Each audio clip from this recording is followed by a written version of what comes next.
Perkenalkan, nama saya Abizwan Prayogo, biasa dipanggil Apis. Saya di sini sebagai pelajar dari MAN 14 Jakarta. Perkenalkan, saya Raden Muhammad Feris Raffiandra, biasa dipanggil Feris. Saya di sini sebagai murid MAN 14 Jakarta. Perkenalkan, nama saya Amanda Latif Hartun, biasa dipanggil Amanda. Saya di sini sebagai pelajar MAN 14 Jakarta. Perkenalkan, saya Fela Kalista Ataya Fatahila, biasa dipanggil Fela. Saya sebagai murid MAN 14 Jakarta. Berdasarkan data Dapodik 2024, terdapat sekitar 980.000 ruang kelas yang rusak sedang hingga berat di 174.000 sekolah di seluruh Indonesia.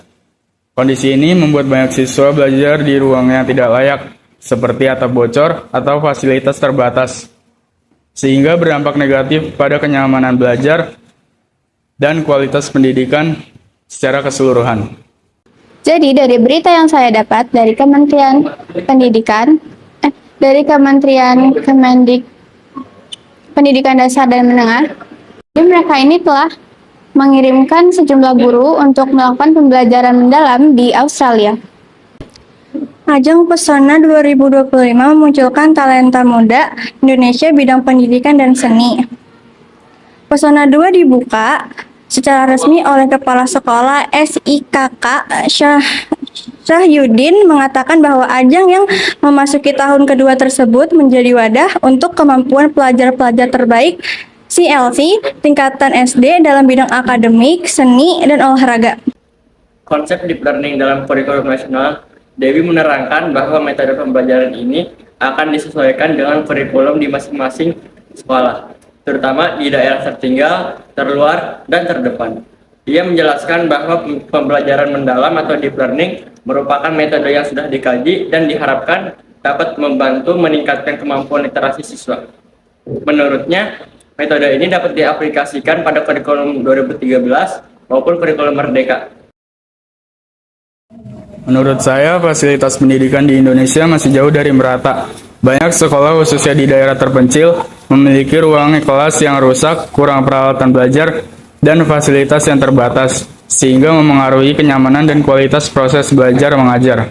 Nah, untuk kualitas fasilitas di Indonesia, untuk daerah-daerah pusat seperti Jakarta ini, kita rata-rata sudah memiliki tempat yang layak dan tersedia laboratorium, terus ruangan untuk komputer, dan lain-lain. Tapi untuk desa-desa atau wilayah yang terluar dari pusat, itu terkadang masih kurang untuk memadai. Menurut saya, beberapa sekolah di kota besar sudah dilengkapi fasilitas yang memadai, seperti laboratorium, perpustakaan, dan teknologi pembelajaran modern. Namun, kesenjangan kualitas antar daerah masih cukup besar, membuat kesempatan belajar siswa menjadi tidak setara. Sudah banyak kemajuan kualitas fasilitas pendidikan di Indonesia, namun belum merata, menciptakan kesenjangan mutu antara sekolah di kota dan di daerah terpencil. Nah, dari kurikulum Merdeka yang telah kita pelajari, menurut saya kita dapat mengembangkan karakter dengan baik.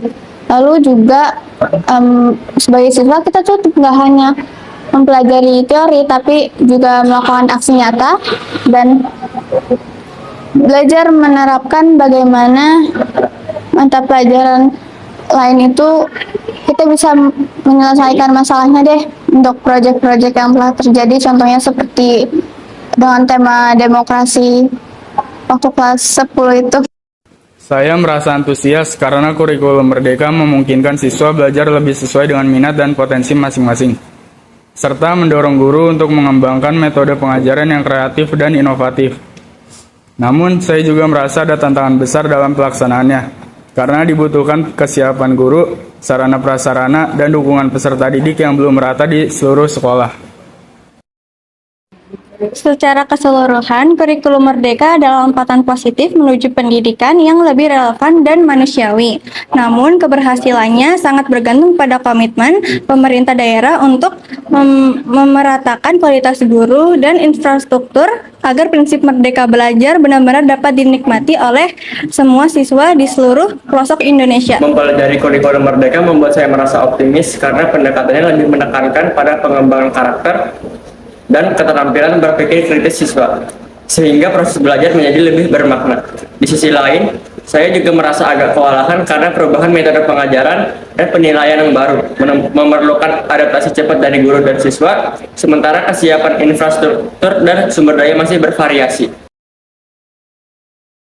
Peningkatan kualitas pendidikan di Indonesia bukan hanya soal kurikulum atau anggaran, melainkan tentang memastikan setiap anak dari kota maupun pelosok negeri memiliki kesempatan belajar yang sama.